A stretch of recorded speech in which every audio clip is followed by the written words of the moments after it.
প্রিয় শিক্ষার্থীবৃন্দু, তোমরা সবাই কেমন আছো? আশা করি তোমরা সবাই ভালো আছো। তোমাদেরকে অনলাইন ক্লাসে স্বাগতম। আজকে হচ্ছে কোর্স নেম হচ্ছে প্রিন্সিপালস অফ ফিনান্স, আর টপিক নেম হচ্ছে কস্ট অফ ক্যাপিটাল। আজকে তোমাদের কস্ট অফ ক্যাপিটাল নিয়ে আমি আলোচনা করব। কস্ট অফ ক্যাপিটাল কি? আচ্ছা, কস্ট অফ ক্যাপিটাল কি? কস্ট অফ ক্যাপিটাল সম্পর্কে আমরা এখন বলবো যে ইট is required rate of return of the various types of financing. আমরা জানি যে একজন আর্থিক ব্যবস্থাপক অনেক তিন ধরনের ডিসিশন নিয়ে থাকে, তার মধ্যে একটি হচ্ছে ফাইন্যান্সিং ডিসিশন। তখন ফাইন্যান্সিং করতে গেলে হচ্ছে আমরা অনেক সোর্স থেকে হচ্ছে ফাইন্যান্স করে থাকে, যেমন হচ্ছে ইকুইটি, প্রেফারেন্স শেয়ার, ডেপ্ট, রিটেন্ড আর্নিংস। এই সকল টাইপসের হচ্ছে রেট অফ কস্টে হচ্ছে কিন্তু রেট অফ রিটার্ন, আর রেট অফ রিটার্নই হচ্ছে কস্ট অফ ক্যাপিটাল।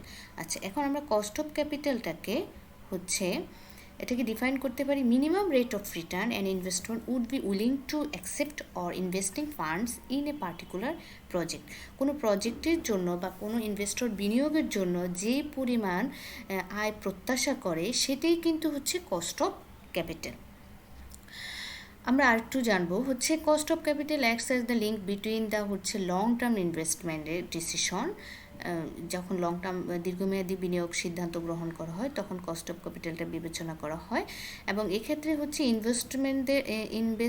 ইনভেস্টরদের হচ্ছে মার্কেটে যে ইনভেস্টর আছে তাদের হচ্ছে সম্পদ সর্বাধিকরণ যে একটা নীতি আছে সেটা বৃদ্ধির সাথে লিঙ্কেজ। আর এটাকে বলা হয়ে থাকে একটা magic number decided to propose investment will increase or decrease the market stock. এই ম্যাজিক নাম্বারের উপরেই কিন্তু ডিপেন্ড করে হচ্ছে মার্কেট প্লেসে ওই শেয়ারের দাম হচ্ছে বাড়বে কি কমবে। আচ্ছা, the cost of capital is the rate of return that the farm earn the project থেকে আর্ন করে এবং invest to maintain the market value of স্টকের যে মার্কেট ভ্যালু আছে সেটাকে বৃদ্ধি করার জন্য হচ্ছে এই কস্ট অফ ক্যাপিটালটা ইম্পর্টেন্ট। আচ্ছা, আমরা আরেকটা বলি যে কস্ট অফ ক্যাপিটালটা কি। কস্ট অফ ক্যাপিটাল হচ্ছে মূলধন সংগ্রহের জন্য যে হারে ব্যয় পরিশোধ করতে হয় সেটাই কিন্তু আসলে কস্ট অফ ক্যাপিটাল। সাধারণত যখন হচ্ছে ঋণ করা হয়, মূলধনের উপর যে হারে নির্দিষ্ট হারে ঋণ যখন করবে তখন সুদ প্রদান করা হবে, আর যখন অগ্রাধিকার শেয়ার আর হচ্ছে সাধারণ শেয়ারের মালিকদেরকে কী দিতে হবে? লভ্যাংশ দিতে হবে। এই সুদ এবং লভ্যাংশই কিন্তু আসলে মূলধন ব্যয়। আচ্ছা, মিনিমাম রেট অফ রিটার্ন। আচ্ছা, যে মিনিমাম রেট অফ রিটার্নটা হচ্ছে আসলে বিনিয়োগকারীরা প্রত্যাশা করে সেটাই কিন্তু কস্ট অফ ক্যাপিটাল। আচ্ছা, কস্ট অফ ক্যাপিটালের ইম্পর্টেন্সটা কি? এটার ইম্পর্টেন্সটা হচ্ছে ক্যাপিটাল বাজেটিং দীর্ঘমেয়াদী সিদ্ধান্ত গ্রহণের ক্ষেত্রে যখন হচ্ছে এনপিভি ক্যালকুলেট করা হয় তখন ডিসকাউন্ট ফ্যাক্টরটাই কিন্তু হচ্ছে কস্ট অফ ক্যাপিটাল। আরেকটা হচ্ছে আইআরআর ক্যালকুলেট করা হয়, তো compare with IRR selected the rejecting the project.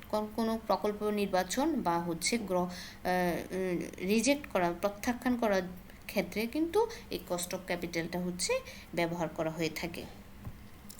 আচ্ছা, আমরা কিছু ইম্পর্টেন্স জানবো। কি কি ইম্পর্টেন্স? প্রথম হচ্ছে determination of optimum capital structure. Capital কাম্য মূলধন কাঠামো নির্ধারণ। কাম্য মূলধন কাঠামো নির্ধারণের ক্ষেত্রে মূলধন ব্যয়কে বিবেচনা করা হয়। মূলধন ব্যয় সর্বনিম্ন পর্যায়ে রেখে ফার্মের বাজার মূল্য সর্বোচ্চ হলে, যখন বাজার মার্কেট প্রাইস হচ্ছে সর্বোচ্চ হয় তখন বলা হয়ে থাকে যে সেটাকে বলা হয়ে থাকে কাম্য মূলধন কাঠামো। আরেকটি হচ্ছে প্রজেক্ট ইভ্যালুয়েশন। কোনো প্রকল্পের হচ্ছে মূল্যায়নের জন্য কিন্তু এই কস্ট অফ ক্যাপিটালটা কে বিবেচনা করা হয়ে থাকে। ফার্মের বিনিয়োগ প্রকল্প মূল্যায়নের ক্ষেত্রে মূলধন ব্যয়কে একটি আদর্শ মান হিসেবে বিবেচনা করা হয়। যেমন বর্তমান মূল্য যদি হচ্ছে পজিটিভ হয় তখন হচ্ছে এনপিভি যদি পজিটিভ হয় তখন প্রজেক্টটি গ্রহণ করা হয়। আরেকটি হচ্ছে সিলেক্টিং সোর্স অফ ক্যাপিটাল, হচ্ছে মূলধনের উৎস নির্বাচন।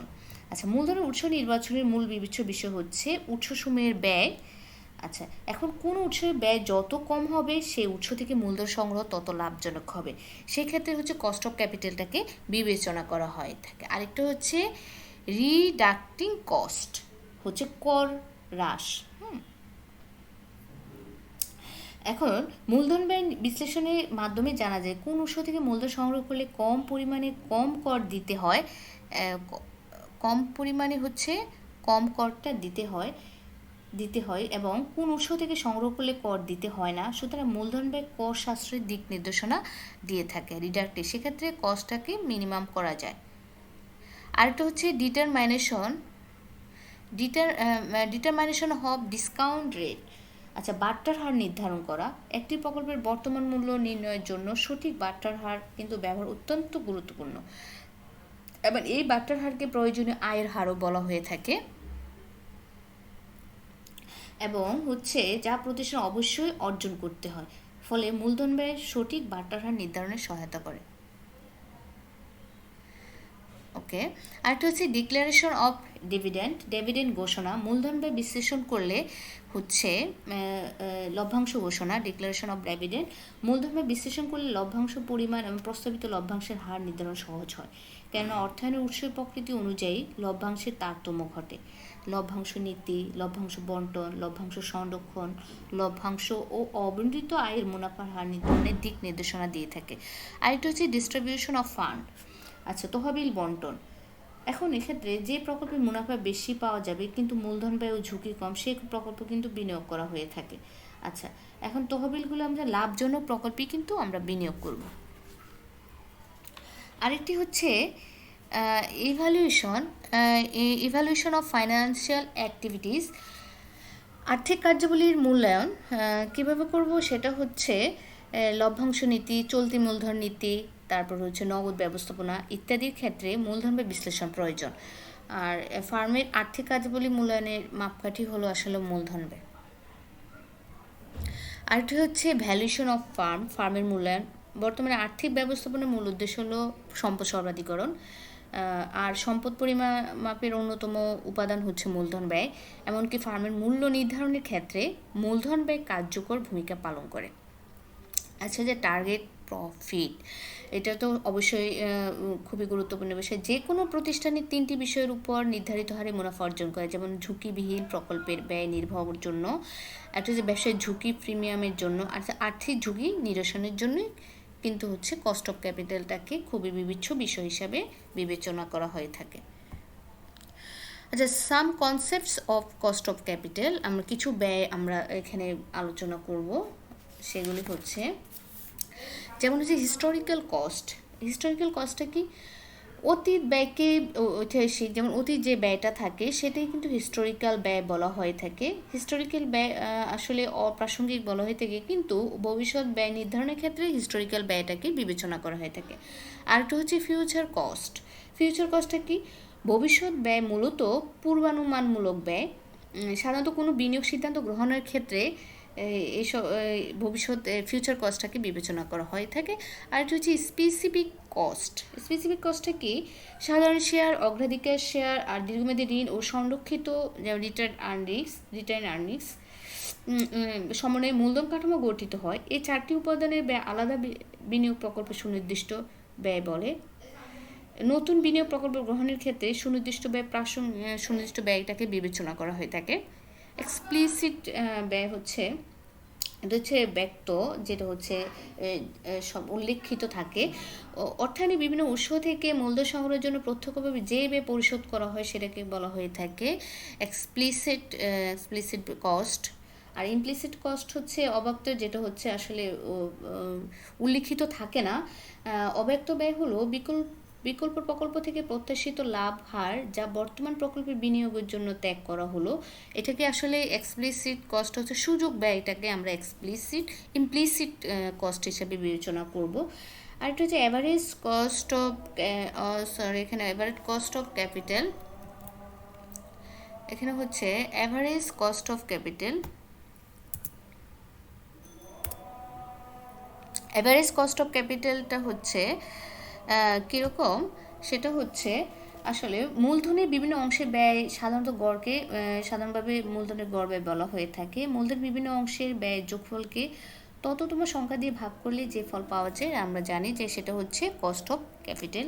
আর এটা হচ্ছে weighted average cost of capital, যেটার অঙ্ক আমরা করব weighted WACC, weighted average cost of capital. মূলধন কাঠামোতে প্রতিটি উৎসের কর পরিবর্তে ব্যয়কে উহার অনুপাত দ্বারা যখন গুণ করে, গুণফলকে যোগ করে যে মূলধন ব্যয় নির্ণয় করা হয়, প্রথমে হচ্ছে অনুপাত দ্বারা গুণ করবে, তারপরে হচ্ছে গুণফলটাকে যোগ করবে, তার যে মূলধন ব্যয় নির্ণয় করা হয়, যোগ করে যে মূলধন ব্যয়টা নির্ণয় করা হয় সেটাই কিন্তু weighted average cost of capital. Okay, এখন আমরা জানবো আমরা আসলে কোনগুলির উপরে অঙ্ক করব। এটা হচ্ছে component of cost of capital, যেমন কস্ট অফ ডেপ্ট, ঋণের ব্যয়, প্রিফারেড স্টক, আর হচ্ছে অগ্রাধিকার শেয়ার, আর হচ্ছে রিটেইনড আর্নিংস হচ্ছে সংরক্ষিত তহবিল, আর হচ্ছে cost of new common stock হচ্ছে কমন স্টক বা ইকুইটি শেয়ার। এই অঙ্কগুলি আমরা করব। কমন স্টকটা কি? কমন স্টকটা আসলে যারা কোম্পানির শেয়ার ক্রয় করে তাদেরকে আমরা বলবো কোম্পানির মালিক। কোম্পানির যারা শেয়ার করে এগুলো শেয়ার, কমন স্টক। আচ্ছা, holders of common stock exchange control and electing. আচ্ছা, এরা আসলে কোম্পানিটাকে পরিচালনা করে এবং কিভাবে তারা বোর্ডে ইলেক্টিং নির্বাচিত হয় ডাইরেক্টর হিসাবে, তারা ভোট দিতে পারে এবং তারা ওনারশিপ স্ট্রাকচারের মধ্যে থাকে। এবং liquidation, common share holder have rights to company asset after, যখন কোম্পানির কোনো অর্থ বণ্টিত হয়ে থাকে বা সম্পদ বণ্টিত হয়ে থাকে বা মুনাফা বণ্টিত হয়ে থাকে, তখন বন্ড হোল্ডার্স, তার ঋণের মালিক বা অগ্রাধিকার শেয়ার মালিক বা আদার ডেপ্ট হোল্ডার্স, তাদেরকে আগে পেড করার পরেই কিন্তু কমন স্টক হোল্ডার্সদেরকে পেড করা হয়ে থাকে। কিন্তু কমন স্টক হোল্ডার ভোট দিতে পারে, তারা কোম্পানির পরিচালনা অংশগ্রহণ করতে পারে। আর এটা প্রিফারেড স্টক। প্রিফারেড স্টকটা এটা অগ্রাধিকার শেয়ার। তারা কোম্পানির মালিক, কিন্তু তারা তাদের নির্দিষ্ট পরিমাণ লভ্যাংশ থাকে, কিন্তু তাদের কোনো ভোটিং রাইটস থাকে না। তারা মুনাফাই গ্রহণ করে, তবে কমন স্টক শেয়ার হোল্ডারদের আগে তারা মুনাফা গ্রহণ করে। তাদের ফিক্সড একটা ডিভিডেন্ড থাকে, নির্দিষ্ট হারে লভ্যাংশ থাকে, কিছুটা ডেপ্টের মতো, কিন্তু ডেপ্ট যারা ঋণপত্রধারী তারা সুদ গ্রহণ করে, কিন্তু অগ্রাধিকার শেয়ারে যারা তারা লভ্যাংশ গ্রহণ করে থাকে। আর এটা বন্ড। এই বন্ড ইজ এ ডেপ্ট, এটা একটা ঋণের মতোই, ডেপ্ট ইনভেস্টমেন্ট লোনস মানি। এর ক্ষেত্রে এটা ফিক্সড ইন্টারেস্ট রেট থাকে, এবং এটা কোম্পানি এবং মিউনিসিপ্যালিটি, স্টেটস এবং government to raise money and financing variety of প্রজেক্টে বা অ্যাক্টিভিটিসে তারা এই বন্ড গ্রহণ করে থাকে। বন্ড আর ডেপ্ট হোল্ডার্স অর ক্রেডিটর, তারা কোম্পানির আসলে পাওনাদার। আরেকটা ডিবেঞ্চার। ডিবেঞ্চার এটাও ডেপ্ট ইনস্ট্রুমেন্ট। এটা কোম্পানির পাওনাদার, এটা নির্দিষ্ট পরিমাণে সুদ পেয়ে থাকে, এবং কোম্পানি যখন সম্পদ বণ্টিত হয়ে থাকে তখন তারাই সর্বপ্রথম অগ্রাধিকার ভিত্তিতে কোম্পানির সম্পদের বন্টনে অগ্রাধিকার ভিত্তিতে উপরে থাকে। রিটেইনড আর্নিংস রিটেইন আর্নিংসটা যখন কোম্পানির লভ্যাংশ বণ্টিত হয়, যে পরিমাণ লভ্যাংশ বণ্টিত হয় না, net earnings not paid out of dividend, লভ্যাংশ হিসাবে বণ্টিত হয় না, বাট রিটেইনড, বা এটা একটা নির্দিষ্ট হারে যে কোনো প্রতিষ্ঠান রেখে থাকে। পরবর্তীতে এই রিটেইনড আর্নিংস থেকে সংরক্ষিত তহবিল থেকেই কিন্তু কোম্পানি বিনিয়োগ করে থাকে এবং কোনো পাওনাদারকে পরিশোধ করে থাকে। আর এটা factors influencing cost of capital. কোন কোন বিষয়গুলো আসলে প্রভাব বিস্তার করে থাকে বা অ্যাজাম্পশন আমরা বলতে পারি। একটা বিজনেস রিস্ক। বিজনেস রিস্কটা কি? ব্যবসায়িক ঝুঁকি। সেটা ব্যবসায়িক, কিন্তু এটা মূলধনের নিরূপণের অনুমান করা। ব্যবসায়িক ঝুঁকি অপরিবর্তনীয় থাকবে, ফলে ফার্ম কর্তৃক গৃহীত প্রকাশ পরিচালন ব্যয় নির্ণয় করা সম্ভব হয়। আর ফাইন্যান্সিয়াল রিস্ক। এটা ঋণের সুদ, ইজারা, কিস্তি পরিশোধ, অগ্রাধিকার সমর্থ আর্থিক ঝুঁকি স্থির থাকবে। হ্যাঁ, আর এটা হচ্ছে সোর্স অফ ফাইন্যান্সিং, ফাইন্যান্সটা কোন কোন খাত থেকে করা হয়ে থাকবে সেটা বিবেচনা করা হয়, যেমন হচ্ছে ডেপ্ট, equity share, preference share, bond, আর হচ্ছে ট্যাক্স। কোম্পানি যখন কস্ট অফ ক্যাপিটালটাকে বিবেচনা করা হয় তখন কিন্তু ট্যাক্সটাকেও বিবেচনা করা হয়, আফটার ট্যাক্স, বিফোর ট্যাক্স। হ্যাঁ, ট্যাক্স হচ্ছে কোম্পানিকে যখন হচ্ছে ডেপ্টের মাধ্যমে, ঋণের মাধ্যমে মূলধন সংগ্রহ করা হবে তখন কিন্তু কোম্পানি ট্যাক্স নির্ণয়ের ক্ষেত্রে হচ্ছে এই ঋণটাকে বাদ দেওয়ার পরেই কিন্তু ট্যাক্সটাকে নির্ণয় করতে হয়। রিলেটিভ রিটার্ন আর ক্যাপিটাল স্ট্রাকচার কম্পোজিশনটা কেমন হবে, ডেপ্ট কতটুকু হবে, প্রেফার্ড শেয়ার কতটুকু হবে, ক্যাপিটাল ইকুইটি শেয়ার কতটুকু হবে। হ্যাঁ, আরেকটি মোস্ট ইম্পর্টেন্ট বিষয় বিবেচনা করতে হয় সেটা হচ্ছে ডিভিডেন্ড পলিসি, লভ্যাংশের হার কতটুকু, কখন কিভাবে বণ্টিত হয়ে থাকবে সেটা কিন্তু হচ্ছে বিবেচনা করা হয়ে থাকে। আচ্ছা, আমরা এখন কস্ট অফ ক্যাপিটালের হচ্ছে একটা চার্ট দেখতে পাচ্ছি। একটা হচ্ছে কস্ট অফ ক্যাপিটাল, যেমন হচ্ছে এটা হচ্ছে কস্ট অফ ডেপ্ট, cost of preference share, cost of equity. Cost of ডেপ্টে কিন্তু আবার হচ্ছে দুই ধরনের, সেটা হচ্ছে রিডিমেবল, কস্ট অফ ডেপ্ট হচ্ছে রিডিমেবল আর হচ্ছে রিডিমেবল। একটা হচ্ছে অপরিশোধযোগ্য, একটা হচ্ছে পরিশোধযোগ্য। অপরিশোধযোগ্য যখন হচ্ছে এই ডেপ্টের হচ্ছে নির্দিষ্ট কোনো মেয়াদ থাকবে না তখন সেটাকে আমরা বলবো অপরিশোধযোগ্য বা রিডিমেবল। আর যখন রিডিমেবল হচ্ছে পরিশোধযোগ্য, নির্দিষ্ট মেয়াদ থাকবে, ওই ঋণপত্রের মেয়াদ কত বছরে সমাপ্তি হবে এরকম একটা মেয়াদ থাকবে, তখন আমরা সেটাকে বলবো রিডিমেবল। আর কস্ট অফ প্রেফারেন্স শেয়ার সেক্ষেত্রেও দুই ধরনের, যেহেতু এটা হচ্ছে এখানে কস্ট অফ ডেপ্টের ক্ষেত্রে হচ্ছে ডেপ্ট হোল্ডারদের, যারা হচ্ছে ঋণপত্রধারীদের, তাদের কিন্তু কি দেয় সেটা হচ্ছে সুদ দিয়ে থাকে। আর এখানে হচ্ছে কস্ট অফ নির্দিষ্ট হারে সুদ দিয়ে থাকে, আর এখানে নির্দিষ্ট হারে হচ্ছে লভ্যাংশ দিয়ে থাকে। কিন্তু এক্ষেত্রেও রিডিমেবল আছে আর রিডিমেবলের ক্ষেত্রে একবার বলেছি, সেটা হচ্ছে যখন কোম্পানি কোনো হচ্ছে শেয়ারের হচ্ছে নির্দিষ্ট মেয়াদ থাকবে না, তখন মেয়াদ থাকবে সেটা হচ্ছে রিডিমেবল, আর যখন মেয়াদ থাকবে না সেটা হচ্ছে ইরিডিমেবল। আচ্ছা, কস্ট অফ ইকুইটি হচ্ছে আবার এখানে হচ্ছে নর্মাল ইকুইটি আর রিটেইনড আর্নিংস থাকে, সংরক্ষিত তহবিল। আচ্ছা, component of cost of capital, আমরা এখন কস্ট অফ ক্যাপিটাল, যেমন কস্ট অফ ডেপ্ট, it is required rate of return on investment of the lender of a company. এটা কোম্পানির পাওনাদার বলা হয়ে থাকে। প্রি ডিটারমাইন্ড ইন্টারেস্টে, পূর্ব নির্ধারিত একটা ইন্টারেস্ট রেট থাকে যখন কস্ট অফ ডেপ্টের ক্ষেত্রে। তাহলে এখানে কস্ট অফ ডেপ্টে আমরা যখন অঙ্ক করব, নিট প্রসিড, এখানে আমরা এটাকে এনপিভিও বলতে পারি, নিট প্রেজেন্ট ভ্যালু বা নিট প্রসিড, যেটাকে বলো। আরেকটা হচ্ছে বিফোর ট্যাক্স কস্ট অফ ডেপ্ট, একটা হচ্ছে বিফোর ট্যাক্স, আরেকটা হচ্ছে ট্যাক্সটাকে যখন বাদ দেওয়া হয় তখন সে 1 - T এভাবে করা হয় কে এর সাথে। এটাকে আমরা কস্ট অফ ডেপ্ট, মানে এটাকে আমরা সংক্ষিপ্ত কস্ট অফ ডেপ্ট কে হিসাবে আমরা এটাকে চিহ্নিত করব। বিপরীত ক্ষেত্রে আমরা ট্যাক্সটা আমাদের লাগবে না, কিন্তু আফটারের পরে 1 - T আমরা এটার সাথে গুণ করে দিব কে এর সাথে। আচ্ছা, এখন আমরা আবার দেখতে পাচ্ছি এখানে হচ্ছে রিডিমেবলের ক্ষেত্রেও হচ্ছে এখানে আবার অ্যাড ডিসকাউন্ট বা প্রিমিয়াম কস্ট অফ ডেপ্ট। আবার রিডিমেবলের ক্ষেত্রে হচ্ছে অ্যাড পার ক্ষেত্রে যখন হচ্ছে এনএসবি হচ্ছে কোনো এনএসবি বা নিট প্রসিড একই থাকবে, ওই পার ভ্যালুটাকে বিবেচনা করা হয়ে থাকবে। কিন্তু অ্যাড ডিসকাউন্ট হচ্ছে যখন ওই পার ভ্যালু থেকে ডিসকাউন্ট বিয়োগ করা হবে, হ্রাস করা হবে, আর প্রিমিয়াম হচ্ছে পার্সেন্টেজটাকে যোগ করা হবে। রিডিমেবলের ক্ষেত্রে সেম। আচ্ছা, আরেকটি হচ্ছে কস্ট অফ রিডিমেবল ডেপ্ট ইস্যুড অ্যাট পার যখন করা হবে তখন আমরা কোন সূত্রটা অ্যাপ্লাই করব, কেডি। এখানে আমরা কেডি, কস্ট অফ ডেপ্ট কেডি 1 - T গুণন হচ্ছে ইন্টারেস্ট। হ্যাঁ, কে এখানে হচ্ছে কস্ট অফ ক্যাপিটাল, আরেকটা হচ্ছে টি হচ্ছে ট্যাক্স রেট, আরেকটা হচ্ছে ইন্টারেস্ট হচ্ছে annual interest rate to be paid to the ক্রেডিটরকে দিতে হবে, মানে পাওনাদারকে এই ইন্টারেস্ট রেটটা দিতে হবে।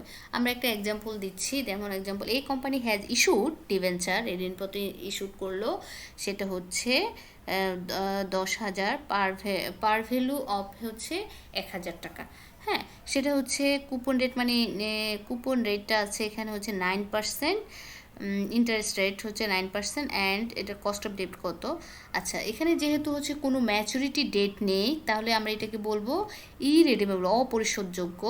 আর এটা হচ্ছে দিস ইজ কেস অফ ইরিডিমেবল। আগে বলে দিচ্ছি ম্যাচুরিটি ডেট মানে মেয়াদ উত্তীর্ণ ডেট না থাকলে সেটাকে আমরা বলবো ইরিডিমেবল ডেট। আচ্ছা, এখন আমরা 0.9 ও গুণন হচ্ছে টি, ট্যাক্স হচ্ছে এখানে 5%। আমরা ইচ্ছা করলে এনএসবি এখানে বাই এনএসবিও দিতে পারি। হ্যাঁ, এনএসবি দিলেও সেম মানটাই কিন্তু আসবে। এখানে এনএসবি 1 - t বাই এনএসবি গুণন হচ্ছে 1, এখানে এনএসবিটা আসবে 1000। ওকে,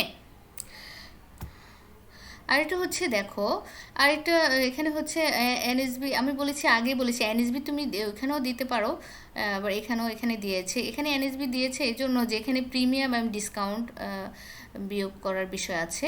আচ্ছা, এখানে কে হচ্ছে কস্ট অফ ক্যাপিটাল, মানে ট্যাক্স রেট, মানে ইন্টারেস্ট রেট আছে, নিট প্রসিড, এখানে হচ্ছে নিট প্রসিড যদি হচ্ছে দেওয়া আছে ইন কেস পার মানে হচ্ছে it is equal to the par value, par ভ্যালুটা দেওয়া আছে। অনেক সময় দেখা যায় অঙ্কে হচ্ছে টোটাল ভ্যালুটা দেওয়া থাকে আর হচ্ছে ঋণপত্রের সংখ্যা দেওয়া থাকে, সেক্ষেত্রে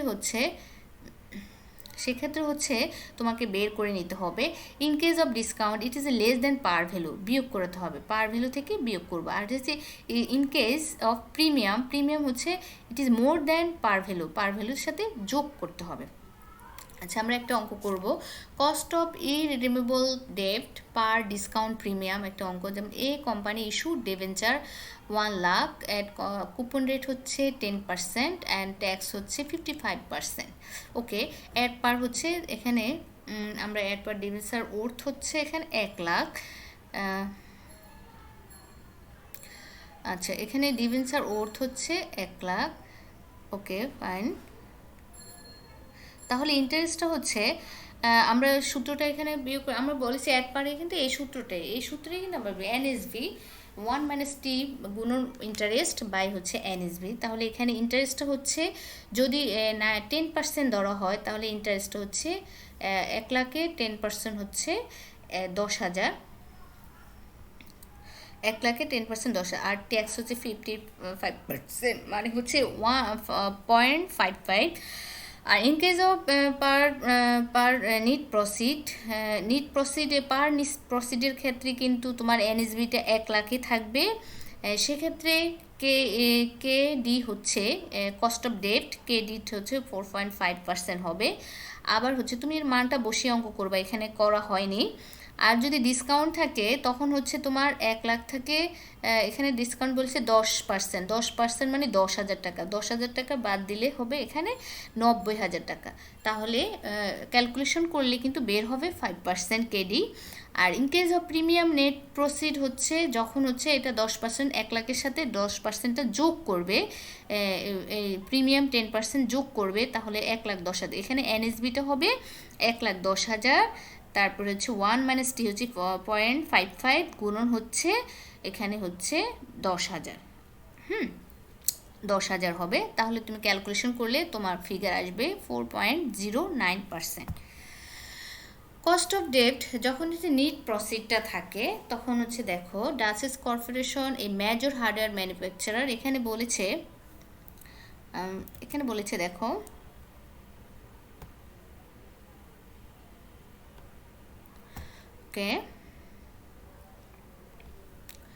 এখানে বলেছে দেখো এটা কিন্তু হচ্ছে যেহেতু এটা নির্দিষ্ট মেয়াদ আছে, এটা হচ্ছে রিডিমেবল হচ্ছে ডিবেঞ্চার, যেখানে দেখো 10 লাখ ওর্থ আর 20 years, 9% coupon rate, par value হচ্ছে 10,000 টাকা। আর হচ্ছে এখানে গ্রেটার দেন মার্কেট রেটস আর গ্রেটার দেন হচ্ছে 9%। Okay, the firm must sell the bond 90, এটা হচ্ছে এফবি, একটা দুইটা রেট থাকবে 1,000, একটা হচ্ছে এনএসবি আর একটা হচ্ছে ফিউচার ভ্যালু, এটা হচ্ছে ফিউচার ভ্যালু আর এটা হচ্ছে এনএসবি। তারপর ফ্লোটেশন কস্ট 2% থাকবে। এখানে ফ্লোটেশন কস্টটা কি? ফ্লোটেশন কস্ট হচ্ছে কোম্পানি শেয়ার, ঋণপত্র বা ডিবেঞ্চার যখন কেনা বেচা করা হয় তখন একটা ব্যয় হয়ে থাকে, সেই ব্যয়টাকে আমরা সেটাকে বলে থাকি ফ্লোটেশন কস্ট। সেই ফ্লোটেশন কস্টটা কিন্তু বিয়োগ করে দেওয়া হয়ে থাকে। হ্যাঁ, আচ্ছা, এখানে নেট প্রফিটটা আগে বের করে দিয়েছে। নেট প্রফিটটা বের করেছে হচ্ছে এই যে এখানে হচ্ছে সেল ভ্যালু আছে, সেল ভ্যালু থেকে $20 হচ্ছে বিয়োগ করে দিয়েছে। $980 থেকে $20টা বিয়োগ করে দিয়েছে, তাই $960 হয়েছে। হ্যাঁ, এখন আমরা হচ্ছে দেখো এই সূত্রটা আমরা অ্যাপ্লাই করব যখন হচ্ছে আমাদের বলা হয়ে থাকবে রিডিমেবল মেয়াদ, ম্যাচুরিটি ডেট দেয়া থাকবে, তখন আমরা এই সূত্রটাকে, সরি এখানে প্লটেশন কস্ট, হ্যাঁ ওকে, পারচেজ প্রাইস থেকে প্লটেশন কস্ট আমরা বিয়োগ করে দেবো। ওকে, এখন দেখো কেডি ইকুয়াল হচ্ছে ইন্টারেস্ট প্লাস হচ্ছে এফবি মাইনাস এনএসবি ভাগ হচ্ছে এন, তারপর হচ্ছে এনএসবি প্লাস হচ্ছে এফবি ভাগ হচ্ছে 2। আর ট্যাক্স যদি থাকে, যদি 1 - টি থাকবে, আর যদি না থাকে তাহলে এটা থাকবে না। ট্যাক্স রেট যদি থাকে তাহলে 1 - টি থাকবে, আর যদি না থাকে তাহলে এটা থাকবে না। ওকে, এখন দেখো interest rate, every money face value of debt, আর এটা হচ্ছে এনএসবি মানে নিট সেলস ভ্যালু। এখানে যদি ফ্লোটেশন কস্ট থাকে সেটাকে তুমি বিয়োগ করে দিবে, আর এন মানে numbers of year, maturity date যেটা থাকবে, আর টি মানে হচ্ছে ট্যাক্স রেট। ওকে, এখন এখানে আমরা হচ্ছে এখানে কিছু ক্যালকুলেশন দেখিয়েছে, আমরা এখানে যাব না। দেখো এখানেও কিছু ক্যালকুলেশন দেখেছে, লাস্টে আমরা দেখি। দেখো বিফোর ট্যাক্স এখানে বিবেচনা করলো। আচ্ছা, এখানে ইন্টারেস্টটা হচ্ছে, দেখো আচ্ছা অঙ্কটা কোথায়, দেখো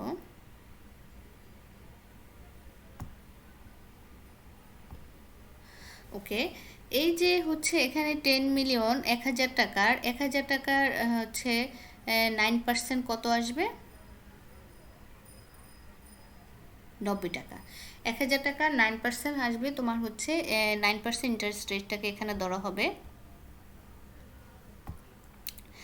তাহলে হচ্ছে দেখো এখানে 90 টাকা, আর এখানে ফেস ভ্যালু 1,000 টাকা যে ছিল সেটা হচ্ছে ফেস ভ্যালু, আর এটা হচ্ছে তোমার ফ্লোটেশন কস্টটা বাদ দেওয়ার পর 960, আর এন হচ্ছে 20 ইয়ার্স। হ্যাঁ, তাহলে আমরা ক্যালকুলেশন করার পরে এটা হচ্ছে বিফোর ট্যাক্সের আগে, ক্যালকুলেশন করার পরে আমাদের হচ্ছে 9.4% এসেছে।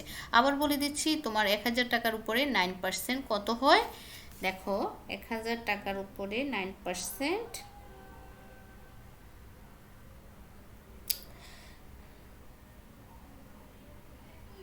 90 টাকা। 1,000 টাকার উপরে 9% হচ্ছে 90 টাকা, আর এটা হচ্ছে কোম্পানির যে ফেস ভ্যালুটা আছে, এটা হচ্ছে ফেস ভ্যালু, আর এটা হচ্ছে তোমার ফ্লোটেশন সেলস ভ্যালু থেকে ফ্লোটেশন কস্টটাকে বাদ দিয়ে এনএসবি বের করা হয়, আর এটা হচ্ছে এন হচ্ছে 20 ইয়ার্স। হ্যাঁ, এটা হচ্ছে বিফোর ট্যাক্স। আফটার ট্যাক্স যখন হবে তখন হচ্ছে আমরা হচ্ছে এটার সাথে আফটার ট্যাক্স, এখানে কি ট্যাক্স আমাদের রেট ছিল? হ্যাঁ, এখানে আমাদের অঙ্কে কোনো ট্যাক্স রেট ছিল না, তাই আমরা এখানে ট্যাক্স আসেনি। ঠিক আছে, এগুলো ক্যালকুলেশন দেখালো। ওকে, তাহলে আমাদের এখানে হচ্ছে 9.4% এর রেজাল্ট আসলো। আরেকটি হচ্ছে দেখো এখানে, দেখো এখানে কিন্তু ট্যাক্স আছে। তো এখানে হচ্ছে এই কোম্পানি কারেন্টলি ক্যান্সেল 5 ইয়ার্স, এখানে ম্যাচুরিটি ডেট আছে, তার মানে এটা রিডিমেবল ডেট ডিবেঞ্চার। এখানে ফেস ভ্যালুটা হচ্ছে 1,000 টাকা, এবং রেট হচ্ছে ইন্টারেস্ট রেট হচ্ছে 12%, আর হচ্ছে এটা sold bond can be sold টাকা হচ্ছে 1,010 ইচ। আচ্ছা, ফ্লোটেশন কস্ট 30। ওকে, এখন দেখো দ্য ফার্ম এই যে 40% হচ্ছে ট্যাক্স রেট আছে, এখানে কিন্তু সূত্রটা দেয়াই আছে। এখানে যেহেতু সেলস ভ্যালু দেয়া আছে, এখান থেকে তুমি হচ্ছে 30 টাকা হচ্ছে মাইনাস করে দেবে, তাহলে হচ্ছে এখানে 980 টাকা আসবে। হ্যাঁ, 980 টাকা হচ্ছে এনএসভি, আর এফবিটা হচ্ছে এখানে 1,000, আর এই 1,000-এর 12% কত আসবে তোমার? এখানে 1,000-এর 12% হবে, 1,000-এর 12% হচ্ছে তোমার 120 টাকা আসবে ইন্টারেস্ট, আয়ের মান আসবে 120 টাকা। আর হচ্ছে এখানে এন এর মান হচ্ছে 5 ইয়ার্স আর ট্যাক্স হচ্ছে 0.4, হ্যাঁ, তোমরা এটা ক্যালকুলেশন করে ফেলবে।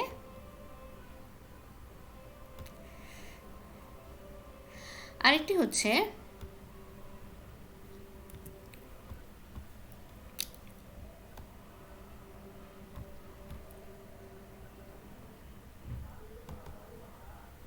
দেখো, আরেকটা হচ্ছে ডেপ্ট, যখন হচ্ছে অনেক সময় দেখা যায় আমরা হচ্ছে কস্ট অফ ডেপ্টটা কেডিটা বের করে ফেললাম, কেডিটা যখন বের করে ফেলবো তখন হচ্ছে যদি আফটার ট্যাক্স থাকে তখন হচ্ছে আমরা কেডির সাথে হচ্ছে 1 - টিটাকে গুণ করে দিব, তখনও কিন্তু আমরা হচ্ছে বিফোর ট্যাক্স থেকে আফটার ট্যাক্স ইজিলি বের করতে পারি। হ্যাঁ,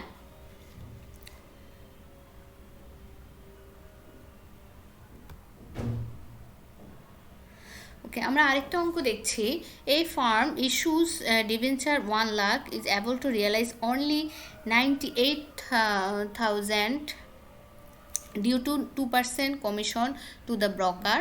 ওকে, এখন আমরা হচ্ছে the debenture carry on interest rate 10% আর ম্যাচুরিটি ডেট হচ্ছে এখানে 10। তাহলে এখানে আমরা দেখতে পাচ্ছি এখানে হচ্ছে 1 লাখ টাকা হচ্ছে তোমার হচ্ছে ফেস ভ্যালু। এখানে একটু সূত্রটাকে অন্যভাবে দিয়েছে, তবে একই। এখানে এফ বি মাইনাস হচ্ছে এনএসবি বাই হচ্ছে এন বাই এন, আর তারপর হচ্ছে NS F face value plus হচ্ছে এনএসবি বাই 2। এখানে নিট প্রসিডের জায়গায় তোমরা হচ্ছে ফেস ভ্যালু এনএসবিটা দিবা, আর এখানে পিটা যে এফবি দিবা, হ্যাঁ, ফেস ভ্যালু দিবা। এখন দেখো এখানে বিফোর ট্যাক্স, এখানে কোনো ট্যাক্স রেট নেই, তাহলে এখানে এন হচ্ছে 20 ইয়ার্স আর হচ্ছে ইন্টারেস্ট রেট হচ্ছে তোমার হচ্ছে 1 লাখের উপরে হচ্ছে তোমার হচ্ছে কত পার্সেন্ট ধরতে হবে, 10%, তাহলে হচ্ছে 10,000 টাকা। আর হচ্ছে 2% এখানে হচ্ছে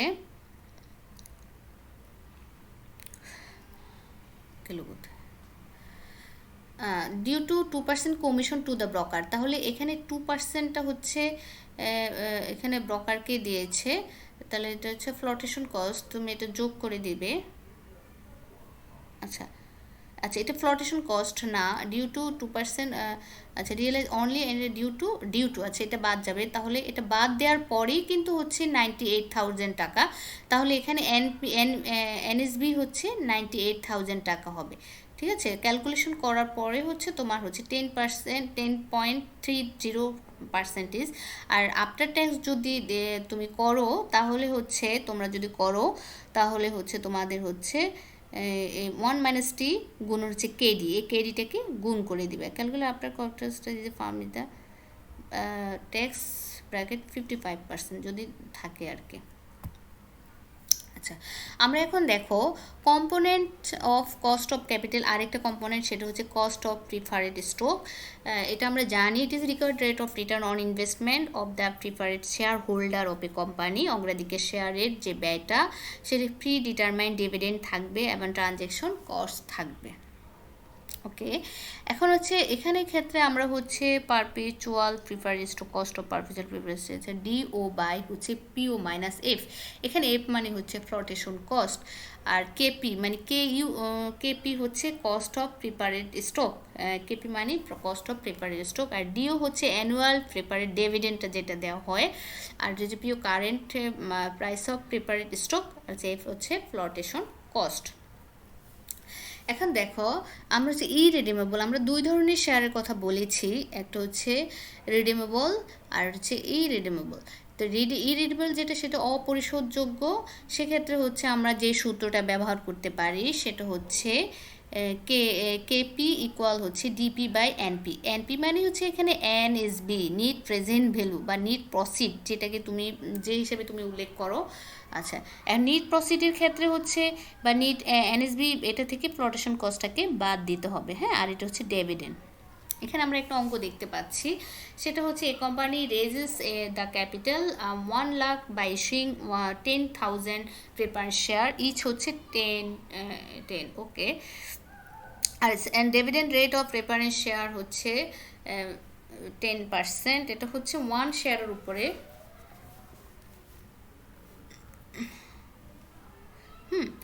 10,000 শেয়ার 10 টাকা করে, তাহলে হচ্ছে এখানে তোমার ডেভিডেন্ড 1 টাকা করে আসবে পার শেয়ার। তাহলে হচ্ছে ক্যালকুলেট কস্ট অফ প্রেফারেন্স হয় হচ্ছে পার হচ্ছে, তখন তোমাকে হচ্ছে এই 10 টাকার উপরেই ধরতে হবে। হ্যাঁ, এই 10 টাকায় তোমার হচ্ছে মূল্য। 10 টাকা থেকে তুমি ডিপি বাই 1 বাই হচ্ছে 10। হ্যাঁ, আর এটা হচ্ছে যখন প্রিমিয়াম ধরবে তখন হচ্ছে সেটাকে তোমাকে যোগ করতে হবে। তাহলে হচ্ছে এখানে হচ্ছে তোমার 10 টাকার 10% হচ্ছে 11 টাকা, আর এখানে হচ্ছে 1/11 হবে। হ্যাঁ, আর প্রিফারেন্সিয়াল ইস্যুড বাই 10 এর ডিসকাউন্ট তোমার রিটার্ন 1 টাকা হলে 1/9 হবে। হ্যাঁ, আসলে যে কস্ট অফ প্রিপারেশন আরেকটা অঙ্ক আমরা দেখতে পাচ্ছি, সেটা হচ্ছে কোম্পানির হচ্ছে রেজ হচ্ছে 15% আনরিডিমেবল প্রিপারেন্স শেয়ার। এই আনরিডিমেবল যখন বলবে তখনই হচ্ছে তোমার হচ্ছে কোম্পানির শেয়ারের কোনো হচ্ছে ম্যাচুরিটি ডেট থাকবে না, কোনো মেয়াদ থাকবে না। হ্যাঁ, with current price of par preferred stock 100 টাকা হচ্ছে, আর 5% হচ্ছে flotation cost. You are required to calculate the cost of preparation. আছে সেলস ডিসকাউন্ট রেট, যখন ডিসকাউন্ট রেট বলে তখন হচ্ছে আমরা সেটাকে হচ্ছে কি করব, এটা থেকে বিয়োগ করে দেব। আর ডিক্রিজ প্রাইস সেম কথা, যে আমরা এটা থেকে বিয়োগ করে দেব। হ্যাঁ, আমাদের সূত্রটা হবে কেপি বাই হচ্ছে ডিপি বাই হচ্ছে এনএসবি। তো এনএসবিটা আমরা বের করব। 100 থেকে আমরা ফ্লোটেশন কস্ট প্রথমে হচ্ছে এটাকে ডিসকাউন্ট দিয়ে দেন হচ্ছে আমরা প্লটেশন কস্টটাকে বাদ দেব। এই 100 টাকা থেকে এই ডিসকাউন্ট প্রাইসটা বাদ দিব 90 টাকা। 90 টাকার উপরে 5% প্লটেশন কস্ট বাদ দেব। বাদ দিয়ে হচ্ছে আমরা এনএসবিটা বের করব। তার মানে 90 গুণন হচ্ছে না 5%, 90 গুণন 5% তোমার কত হবে?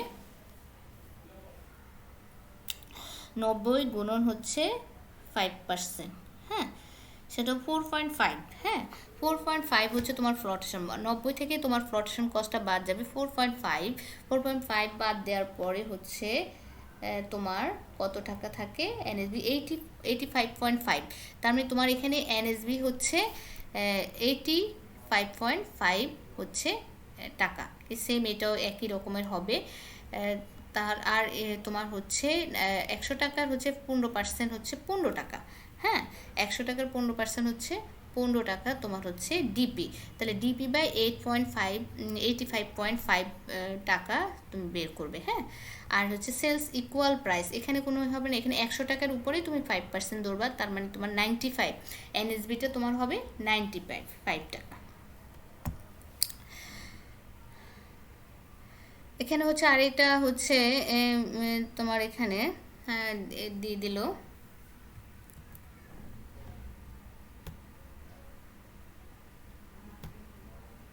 দেখো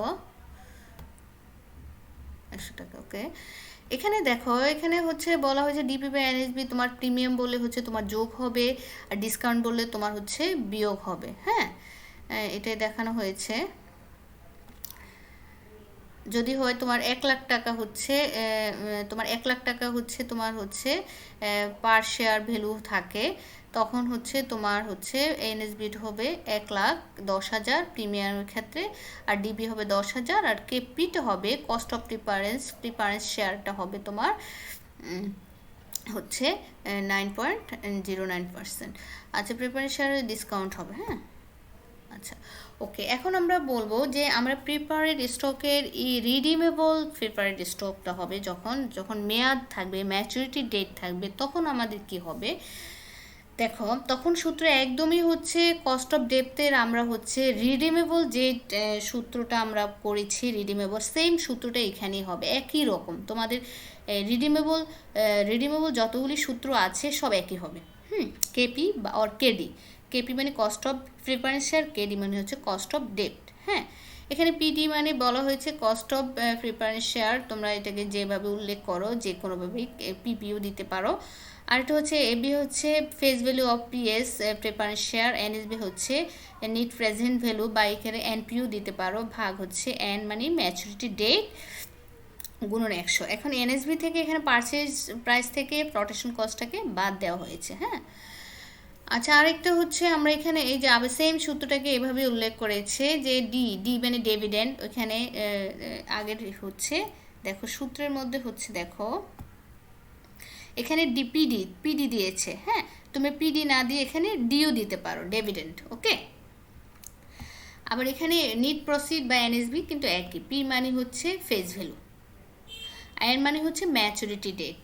ওকে, আর principal of paid off creditor, creditor মানে এখানে হচ্ছে এখানে পাওনাদার, আসলে কোম্পানির মালিক, তবে হচ্ছে নির্দিষ্ট হারে লভ্যাংশ পেয়ে থাকে তারা।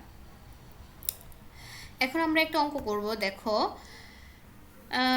a firm has issued preference share at 100 each, generating a proceed of a 1 lakh. The dividend rate is 14%. Even preference share will be redeemed after 10 years. মানে হচ্ছে এটার ম্যাচুরিটি ডেট হচ্ছে 10 years অ্যান্ড হচ্ছে 10 years, ফ্লোটেশন কস্ট হচ্ছে 5%। তাহলে আমরা এখন সূত্রটা আমাদের যেটা হচ্ছে ডিপি প্লাস হচ্ছে এফভি মাইনাস হচ্ছে এনএসবি ভাগ এন, আর হচ্ছে এফভি প্লাস হচ্ছে এনএসবি ভাগ 2, তুমি যে কোনোভাবেই বলতে পারো।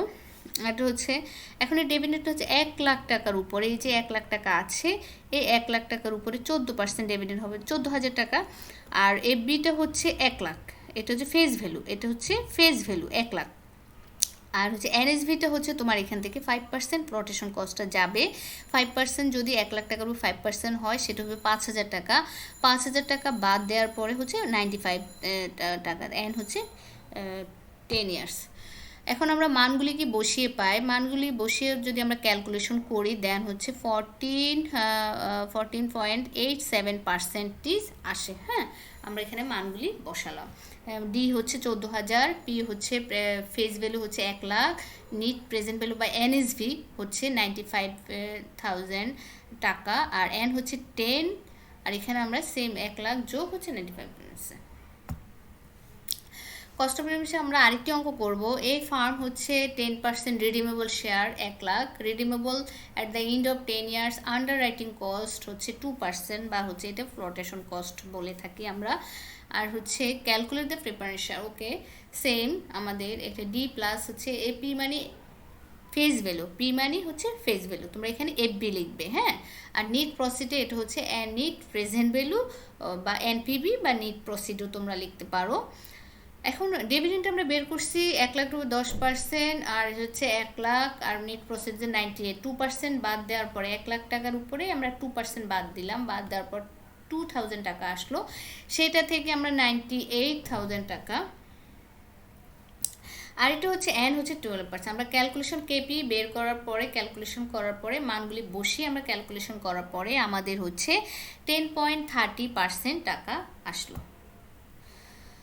আচ্ছা, এটা হচ্ছে সেম অঙ্কই হচ্ছে এখানে হচ্ছে প্রিপারেড স্টক পার ভ্যালু হচ্ছে 1,000 ফেস ভ্যালু এফবি, আর কারেন্টলি সোল্ড হচ্ছে 960, আর ফ্লোটেশন কস্ট 10 টাকা আছে, তাহলে এই 10 টাকা বাদ দিলে এখানে হবে 950 টাকা। হ্যাঁ, তাহলে আমরা এখানে এনএসবিটা হচ্ছে আমাদের 950 টাকা, আর এন হচ্ছে 10 ইয়ার্স। আমরা এই মানগুলো বসিয়ে কিন্তু অঙ্কটা ইজিলি করতে পারি। আরেকটি বিষয় আমরা জানবো হচ্ছে cost of common stock, cost of new common stock, the cost of external equity based on cost of রিটেড earnings but increased for flotation cost, common share holder expected dividend plus transaction cost, তারাও কিন্তু প্রত্যাশা করে হ্যাঁ ডিভিডেন্ডটা। ওকে, আমরা এখন কিছু জানবো হচ্ছে কস্ট অফ ক্যাপিটালটা কি। এটা very difficult to calculate, there is a no apparent cost involve as compare to the cost of debt. এখানে কোনো সুনির্দিষ্ট কোনো ব্যয় নেই, যেমন ইন্টারেস্ট নেই। সেক্ষেত্রে হচ্ছে some people argue equity capital does not have any cost, এখানে এনি কস্ট নেই, but it is not legally binding on them to pay dividend, but this argument is wrong. কারণ সবাই যারা হচ্ছে ইনভেস্ট করে সবাই প্রত্যাশা করে হচ্ছে একটা পরিমাণ লভ্যাংশ বা হচ্ছে রিটার্ন, গেটিং দ্য ডিভিডেন্ড তারা প্রত্যাশা করে কি increase the price of share, শেয়ারের মূল্য বৃদ্ধিটাকে তারা প্রত্যাশা করে। if a firm is not able to meet the expectation of shareholder, the price falls. যখন হচ্ছে কোম্পানি শেয়ারহোল্ডারদের এক্সপেকটেশনটাকে তারা হচ্ছে পূরণ না করতে পারে, তখন হচ্ছে শেয়ারের মূল্য কিন্তু হ্রাস পায়। Cost of equity is defined as the rate of return that the shareholder expect to earn on their investment. আমরা আগে বলেছি যে সর্বনিম্ন পরিমাণ আয় বিনিয়োগকারীরা প্রত্যাশা করে সেটি কিন্তু হচ্ছে রেট অফ রিটার্ন, মানে হচ্ছে cost of capital. Okay, cost of equity হচ্ছে আমরা ডিভিডেন্ড প্রাইস অ্যাপ্রোচ, এটা হচ্ছে growth without growth in dividend, কোনো হচ্ছে গ্রোথ প্রাইস নাই, কোনো হচ্ছে মূল ডিভিডেন্ডের বৃদ্ধি নাই, সেক্ষেত্রে যে নিউ ইস্যু অফ ইকুইটি থাকে। আরেকটা হচ্ছে অলরেডি এক্সিস্টিং ইকুইটি, আরেকটা হচ্ছে উইথ গ্রোথ ইন ডিভিডেন্ড, এটা হচ্ছে নিউ ইস্যু ইকুইটি আর অলরেডি এক্সিস্টিং ইস্যু, দুইটার ক্ষেত্রেই কিন্তু প্রযোজ্য। এখন দেখো common cost of new common স্টকের ক্ষেত্রে method of calculating cost of common stock, যেমন হচ্ছে ক্যাপিটাল অ্যাসেট প্রাইসিং মডেল, এটা আমরা CAPM মডেল বলে থাকি। আর এটা হচ্ছে ডেভিডেন্ড মডেল, আর হচ্ছে ডেভিডেন্ড গ্রোথ মডেল, এটাকে আমরা বলে থাকি গর্ডন মডেল। এখন দেখো CAPM বা SML সিকিউরিটিজ, CAPM আর হচ্ছে SML হচ্ছে গ্রাফিক্যাল প্রেজেন্টেশন, এটা CAPM এর গ্রাফিক্যাল প্রেজেন্টেশনে হচ্ছে SML। সিকিউরিটিজ, ওকে, এটাকে আমরা বলি ধরো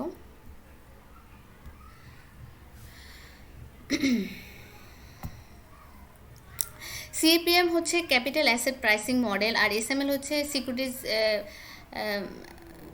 market line, securities market line. তো সেটা হচ্ছে ক্যাপিটাল অ্যাসেট প্রাইসিংয়ের গ্রাফিক্যাল প্রেজেন্টেশনই কিন্তু হচ্ছে SML। হ্যাঁ, the CAPM showed the how the minimum required rate of return করে সিকিউরিটি ডিপেন্ড অন ইটস রিক্সের উপর ডিপেন্ড করে হচ্ছে এটা রিকোয়ার্ড রেট অফ রিটার্নটা কি, মিনিমাম রেট অফ রিটার্নটা কি। The required rate of return rational risk averse well diversified investment হচ্ছে বিভিন্ন রকমের ইনভেস্টর আছে, can be found returning to our original argument. Okay, required রিটার্নটা হচ্ছে কি রিস্ক ফ্রি রিটার্ন, এটা হচ্ছে রিস্ক ফ্রি রিটার্ন, ঝুঁকিমুক্ত আয় প্লাস হচ্ছে রিস্ক প্রিমিয়াম। CAPM এখানে আমার সূত্রটা RM। রিস্ক প্রিমিয়ামটা কি, রিস্ক প্রিমিয়াম যদি শুধু বলে রিস্ক প্রিমিয়ামটা কি, সেক্ষেত্রে হচ্ছে বেটা বাই RM মাইনাস হচ্ছে এটা হচ্ছে মার্কেট রিটার্ন মাইনাস হচ্ছে রিস্ক ফ্রি রিটার্ন। হ্যাঁ, বেটা ইন্টু RM মাইনাস RF, এটার মানেটা হচ্ছে রিস্ক প্রিমিয়াম। ওকে, আচ্ছা, এই চিত্রের মাধ্যমে আমি বলছি গ্রাফিক্যাল প্রেজেন্টেশনে হচ্ছে SML সিকিউরিটিজ মার্কেট লাইন। হ্যাঁ, সেটা এক্সপেক্টেড রিটার্ন, এখানে আমরা বেটার মান, এটা স্লপ RM মাইনাস RF, এটা একটা স্লপ, এটা হচ্ছে RM মাইনাস RF এ, আর এই রেখাটাই হচ্ছে SML। ওকে, আচ্ছা, অ্যাজাম্পশন, কিছু অনুমিত শর্ত থাকে এখানে বলা হয়ে থাকে যে হচ্ছে ক্যাপিটাল অ্যাসেট প্রাইসিং মডেলে হচ্ছে বিভিন্ন ধরনের ভালো ইনভেস্টর থাকে এবং উপযুক্ত সঠিক এবং হচ্ছে একটা পারফেক্ট ক্যাপিটাল মার্কেট থাকবে, আর রিস্ক ফ্রি ইন্টারেস্ট থাকবে, এবং হচ্ছে সকল পিরিয়ডগুলোতে সবগুলোতে হচ্ছে ফরকাস্টিং থাকবে, সিঙ্গেল পিরিয়ড ট্রানজ্যাকশন হরিজন থাকবে। এখন দেখো এখানে CAPM হচ্ছে বা RE, এটাকে RE equity record rate of return, cost of equity RE এটা ধরা হয়। RFটা হচ্ছে যে এক্সপেক্টেড রিটার্ন অন ইনভেস্টমেন্ট। হ্যাঁ, RFটা হচ্ছে risk free rate of return, আর RMটা হচ্ছে expected average return on the market, RMটা হচ্ছে expected average return on the market. আর হচ্ছে RM আর হচ্ছে ইকুইটি রিস্ক প্রিমিয়াম, আর বেটা হচ্ছে সিস্টেমেটিক রিস্ক। আর বেটার মানটা হচ্ছে যখন হচ্ছে বেটা হচ্ছে তোমাদের হাই হবে তখন হাই রিস্ক, আর যখন হচ্ছে বেটাটা মিডিয়াম থাকবে নিম্ন থাকবে তখন হচ্ছে আমরা বলি লো রিস্ক। হ্যাঁ, আর যখন এই রিস্কের উপরে রিটার্নটা কিন্তু ডিপেন্ড করে, হাই রিস্ক হাই গেইন আমরা বলে থাকি, আর নো রিস্ক নো গেইন। ওকে, তো সেক্ষেত্রে হচ্ছে যদি নেগেটিভ থাকে তাহলে এখানে একদমই রিস্কটাকে বেটা দ্বারা হচ্ছে আমরা রিস্কটাকে বিবেচনা করে থাকি। ওয়ার্কস অয়েল, আমরা এটার অ্যাডভান্টেজটা কি সিএপিএম এর? Works well in practice, focus on systematic risk better দ্বারা সেটা আমরা বিবেচনা করি। Is useful for appraising specific project উপযুক্ততা বিবেচনার জন্যই কিন্তু আমরা হচ্ছে এই সিএপিএম মডেলটা ব্যবহার করে থাকি। আর ডিসঅ্যাডভান্টেজটা কি? লেস ইউজফুল ইনভেস্টর ইজ আনডাইভার্সিফাইড, বৈচিত্র্যপূর্ণ না হয়, ইগনোর ট্যাক্স যদি করে থাকে, অ্যাকচুয়াল ডাটা যদি না থাকে, ভুল রং ডাটা থাকে, সেক্ষেত্রে হচ্ছে সিএপিএম অবটেন করা, সিএপিএম এর মান অবটেন করা বা ততটা কার্যকরী হয় না। আচ্ছা, আরেকটা সূত্র হচ্ছে cost of new common stock. সেক্ষেত্রে হচ্ছে cost of new common stock হচ্ছে ডিভিডেন্ড মডেলটা হচ্ছে K cost of equity D by PO গুণ ইনটু হচ্ছে 100। এখানে কে মানে কস্ট অফ ইকুইটি, ডি মানে ডিভিডেন্ড পার শেয়ার, আর পিও হচ্ছে প্রাইস পার শেয়ার। আচ্ছা, এই পিও থেকে কিন্তু হচ্ছে আবার হচ্ছে ফ্লোটেশন কস্ট এগুলো কিন্তু বাদ যেয়ে থাকে। হ্যাঁ, ফ্লোটেশন কস্ট বাদ দিয়ে কিন্তু পিওটাকে নির্ধারণ করা হয়ে থাকে যদি ফ্লোটেশন কস্টটা থাকে। আরেকটি হচ্ছে কম্পোনেন্ট অফ ওকে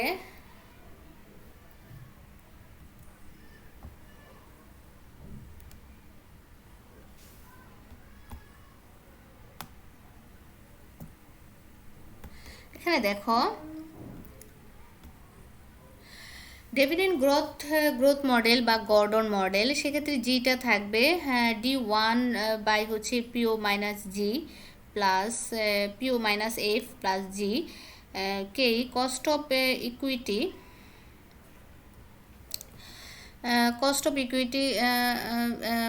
কে মানে cost of equity D one হয়েছে next year expected dividend per share. Okay, PO মানে প্রাইস, আর এখানে ডি ওয়ানটা নির্ধারণ করা হয়েছে ডিও ইন্টু 1 প্লাস জি। এখানে একটা গ্রোথ রেট থাকবে, ডিও ডিভিডেন্ডটা থাকবে, সেটা যে গুণ করে দিলে হচ্ছে আমাদের ডি ওয়ানটা বের হয়ে যাবে, আবার আলাদা করে জিওটা যোগ হবে। আর এফ মানে ফ্লোটেশন কস্ট, জি মানে গ্রোথ রেট। আরেকটা কম্পোনেন্ট হচ্ছে cost of retained earnings, the rate of return required by the stock holders on firms existing common stock. এখানে হচ্ছে opportunity cost of common stock বলা হয়ে থাকে। এখানে যদি হচ্ছে অনেক ধরনের হয়ে থাকে,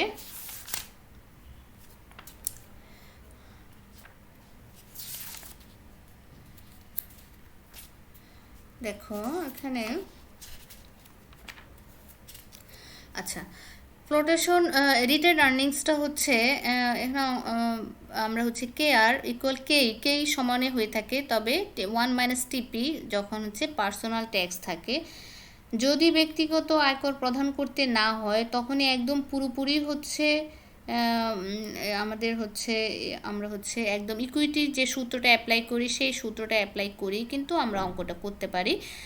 আর যদি হচ্ছে ট্যাক্স থাকে, পার্সোনাল ট্যাক্স থাকে, তখন আমরা 1 মাইনাস টিপি মানে পার্সোনাল ট্যাক্সটা আমরা গুণ করে দেব। আর উত্তোলন ব্যয় যদি থাকে তখন আমরা হচ্ছে ফ্লোটেশন কস্টের বাংলা কিন্তু হচ্ছে উত্তোলন ব্যয়। আচ্ছা, এখানে আমরা একটা অঙ্ক করে দিলাম, অঙ্ক দেখতে পাচ্ছি example. Assume a firm has just paid a dividend of 2 point per share, expect dividend হচ্ছে to grow 10% indefinitely and is currently selling হচ্ছে 50 পার শেয়ার। ওকে, এখন ডি ওয়ানটা হচ্ছে এখানে একদম আমরা কে এর মতোই করব। ডি ওয়ানটা হচ্ছে এখানে 2.5 যেহেতু গ্রোথ ডিভিডেন্ড, আর ওয়ানটা হচ্ছে 1 প্লাস হচ্ছে 10, গ্রোথ রেট হচ্ছে 10%, তাহলে এখানে ডি ওয়ানটা হচ্ছে 2.75%। হ্যাঁ, এখন আমরা অঙ্কটা করে ফেলবো সূত্র যেভাবে আমাদের ডি ওয়ান বাই পিও